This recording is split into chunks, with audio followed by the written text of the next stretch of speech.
mo. Pinoy ako, Pinoy tayo.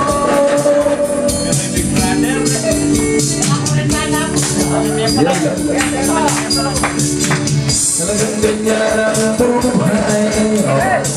Dapat ka nang masanay. Wala rin mangyayari kung laging nagkibagay. Ipakilala ang iyong sarili.